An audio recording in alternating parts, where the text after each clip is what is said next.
ഫ്രാൻസിൽ പാർലമെന്റിനെ പിരിച്ചുവിട്ട് തിരഞ്ഞെടുപ്പ് പ്രഖ്യാപിച്ച ഇമ്മാനുവേൽ മാക്രോൺ കഴിഞ്ഞ ദിവസങ്ങളിൽ നടന്ന യൂറോപ്യൻ യൂണിയൻ തിരഞ്ഞെടുപ്പിൽ ദയനീയ തോൽവി ഉണ്ടായേക്കുമെന്ന റിപ്പോർട്ടിനെ തുടർന്നാണ് ഈ നടപടി എടുത്തിട്ടുള്ളത്. യൂറോപ്യൻ യൂണിയനിലെ രാജ്യങ്ങളിൽ തീവ്ര വലതുപക്ഷം പിടിമുറുക്കുന്നതിന്റെ തുടർക്കാഴ്ചകളായിരുന്നു ഫ്രാൻസിൽ നടന്ന യൂറോപ്യൻ യൂണിയൻ തെരഞ്ഞെടുപ്പിലും പ്രതിഫലിച്ചത്.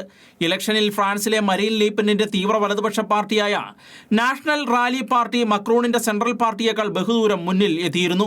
ഇതേ തുടർന്നാണ് എല്ലാവരെയും ഞെട്ടിച്ചുകൊണ്ട് ഇമ്മാനുവേൽ മക്രോൺ പാർലമെന്റ് പിരിച്ചുവിടുകയും തെരഞ്ഞെടുപ്പ് പ്രഖ്യാപിക്കുകയും ചെയ്തത്.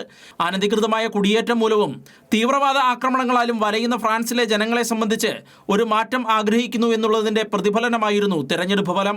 തീവ്രമായ കുടിയേറ്റ വിരുദ്ധതയും റാഡിക്കൽ ഇസ്ലാമിനോടുള്ള അസഹിഷ്ണുതയും പ്രകടിപ്പിക്കുന്ന മരീൻ ലീപ്പനിന്റെ തീവ്ര വലതുപക്ഷ പാർട്ടിയായ നാഷണൽ റാലി പാർട്ടിക്ക് ലഭിച്ച സ്വീകാര്യത തന്നെയാണ് ഇതിനുള്ള തെളിവ്.